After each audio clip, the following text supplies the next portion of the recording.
Kia ora, my name's Lorraine and I have a daughter who's 17. She's at high school and we're just new to the Enabling Good Lives project. So far what we've done is we've met with our navigator. I've been on quite a few workshops that are related to Enabling Good Lives and they've been fantastic. Our navigator was sick when we had our IEP. I feel that would have been really valuable. It would have enabled her to get to know Ella a bit better and also to hear what some of the other people, we have about 12 people that attend Ella's IEP, so it would have enabled them to get other people's views and their experience of being with us as a family through the education system. Enabling Good Lives, when they explained to us, when our navigator explained to us what that was actually about, we realised that we were actually doing Enabling Good Lives ourselves and have been doing it for many years. But what talking to Kerry about Enabling Good Lives did for us was to, I guess, just confirm to us that we were on the right track, and it enabled us to share with her our networks and to her to share with us her networks. There were a couple of things that we weren't aware was happening in our neighbourhood actually that we kind of jumped on and have started relationships with people in our community. Ella and I have also been working on trying to get people in wheelchairs onto the beach, and Enabling Good Lives have sent us an email saying that Enabling Good Lives just doesn't happen in buildings and that they were keen to help support us as we go along that journey as well. One of the things that came up when we spoke with our navigator around what was available in our community was, and something that she came to the table with, was the time bank.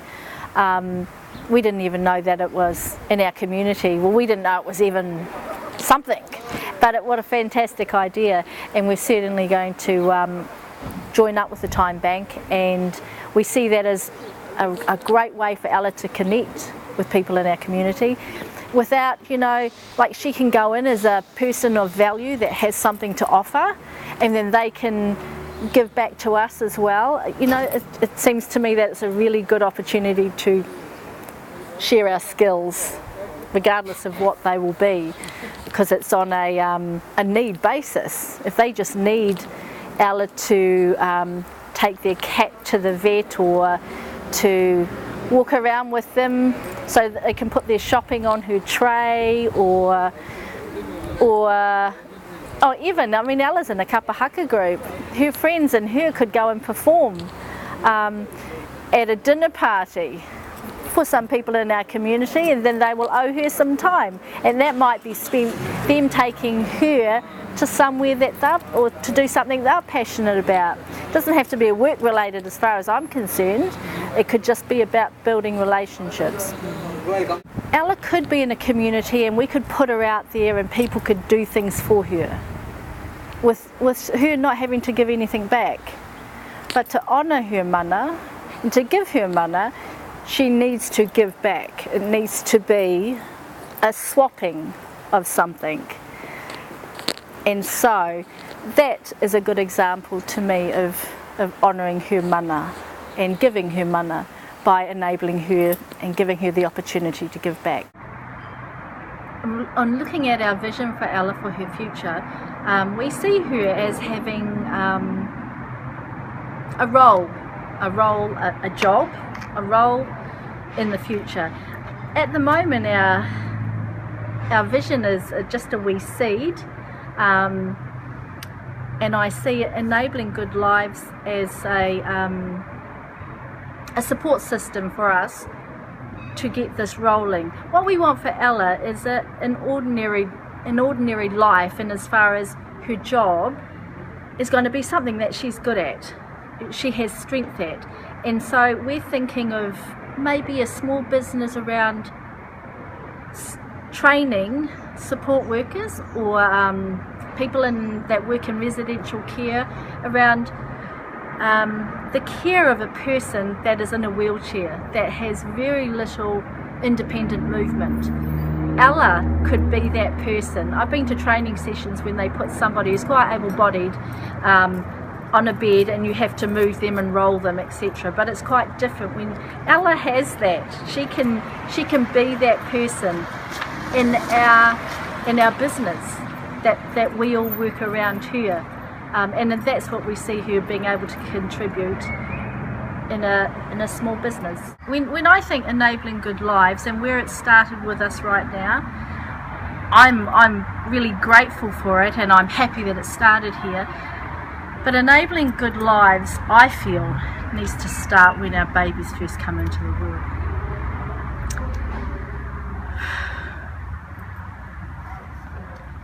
I'm really emotional about this because it was really hard. Those early years are hard. And enabling good lives should be for the whole family. Sometimes when you get to this point in our lives, the cracks in the family are so big. Other people actually have to enable our kids to have good lives, not the people that should be, their parents, their brothers and sisters, because their families have been ripped apart by this trauma that happens. I would like to see enabling good lives come from a lot younger age, and I would like to see all the principles around it being brought into families a lot earlier, because all of the principles for it would apply at that very early stage. Yeah, that's all I've really got to offer on it. Sorry about that. At this stage of my life, I have come to terms with my grief. I have come to terms with my loss, because, you know, I lost a daughter when she was born. Of the dreams I had for her, the aspirations, they were taken from us for whatever reason, and I had to grieve that loss. And she's 17 now, and I still cry for that. The mother that I was then, I've had to change, and I've had to change quickly in order for us all to survive and to have a happy life. I think there needs to be a lot more support around those early years there. There needs to be a lot more support around encouraging people to do personal growth and development stuff. I'm not talking about going to see a counsellor, even though I have seen a few counsellors. I'm talking about the bigger picture of maybe your spiritual self, your soul, why are we here? Yeah, stuff like that. Which worked for me. I've had to find a faith, and some people it's different religions, but for me it's just faith. And it's been faith in myself. And in the future, what do you see for yourself in Ella? Wow, I see an exciting journey in the future, because I'm open to that now. I'm open to whatever happens.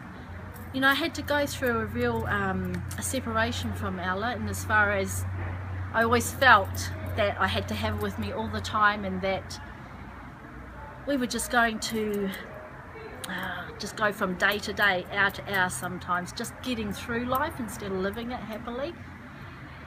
A big change come for me is when I realised that her life is her life, my life is my life. And I love her, she loves me, and we're together, but I have to have all the opportunities open for her. I have to push her out there and let her feel fear, and let her feel happiness, and let her feel excitement. Her dad and I took her up onto the giant slide out at Sumner. We carried her up to the top, and people were looking at us like, you can't possibly do this for her.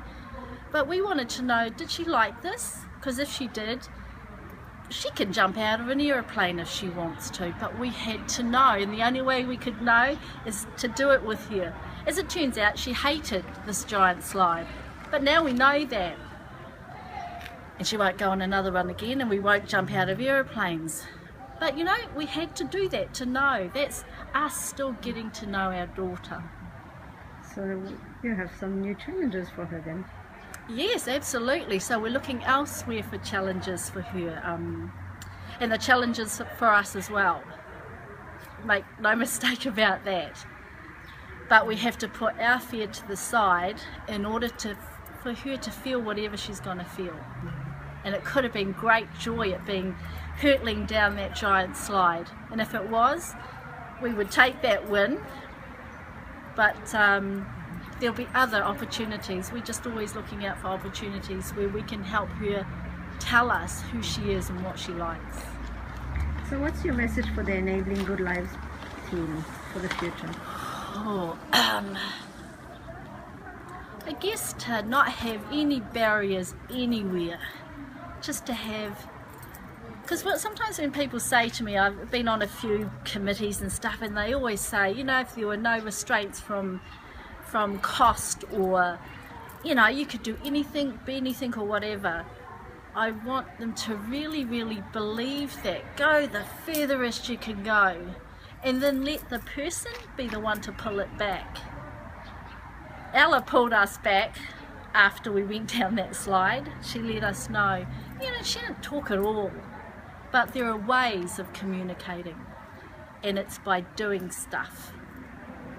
Yeah, I say no barriers to anything, and the people that are doing Enabling Good Lives, know what a good life is for yourself first before you come in and try and assist others to have the best lives they can have. Keep growing yourselves. Don't, you know, it's not a job, this is who you are. When I had that navigator in my house, I needed to know who she was, what her values were, where she sat in the world, what her beliefs were around the whole world, and I could tell that by a few conversations with her. I could tell it by saying to her, because she's in a chair, she uses a chair, sorry, what did she do in her spare time? What was her life like? I needed to know that as well. So, yeah, that's all I can say really.